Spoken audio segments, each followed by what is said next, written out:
Niretzat oso berezia da, zeren eta melodia politxa daukala, harmonika dauka estruktura oso zailik, abesti horrek daukan esan nahia asko gustatzen zait. Esakatatuko den gurekin, gure harimekin hiltzerakoan.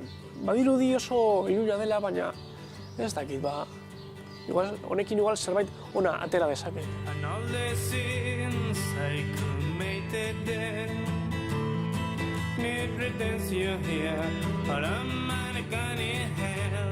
Mikel Urakenek abian jarri du bakarkako proiektu bat. Musikari bilbotarrak duela 2 urte ekin zion ibilbide berriari, Loan bere aurreko taldea desegin zenean. Erabaki nuen, gitarra akustiko hartzea berriro berreskuratzeaz. Batzutan gabe ateratzen dira gauzak. Ez dut asko pentsatzen abestietan. Ideia bat aurkitzen badut, erraz, hortik joaten naiz. Lehenetik bai dela konplexoa, baina oso alde onak ditu bakarkaritzea. Urakenek bere kanta propioak konposatzen ditu Amerikako musika folk akustikoan oinarrituta.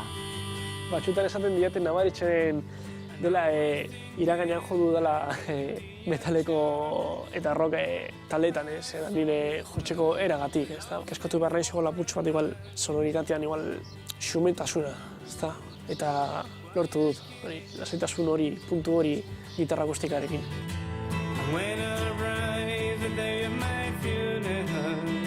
Bizitzasoko musikariak Neil Young edo Bob Dylan bezalakoak, Baita bentsuten dut gaur egungo musikariak, Dave Edwards bezala, 16 Horsepowersekoa. Poza ematen dit, eta barreko pankea. Ez dakit, gustatzen zaide,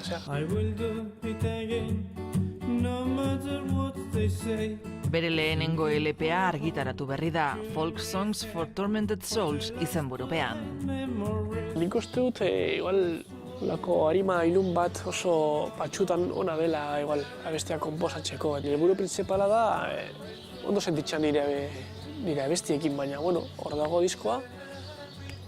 Eta nire asmoa da, disko horren bidez, nire musika transmititzen munduari. Diskoa Lehendakari Lee Records bere zigilu propioarekin editatu du, 9 abestiko bilduma osatuz. Abesti batzuk igual motzagoak, beste batzuk luzeak, ritmo desberdinaz, melodiaz baita oso desberdin. Nik uste dut baritate ona dela. Oso erraz entzuten den disko bat dela.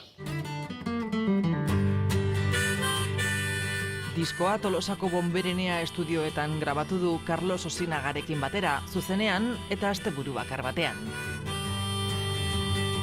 Hori da nik egiten dudana, bai konposatzerakoan edo zuzenetan. Eta grabaketa horrela esan zen, abesten, harmonika jotzen, baita gitarra jotzen dena batera. Nik uste dut disfrutatzen dela grabatzerakoan.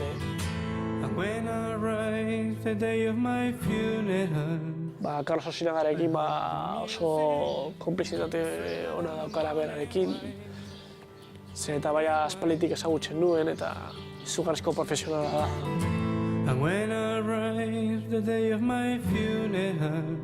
Mikel Urakenen sorkuntzarik personalena zuzenean entzuten da jada gure inguruko areto txikietan. Nik uste dut momentu arte harreraneko ona izan dela. Garrantzitsua dela baita publikoaren kalitatea bilatzea.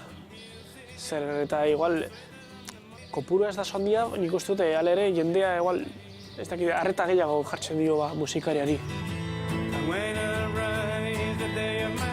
Maiatzaren 25ean Donostiako Alboka tabernan egongo naiz, Olatutanka jaialdiaren barnean. Eskerrik asko. Aio.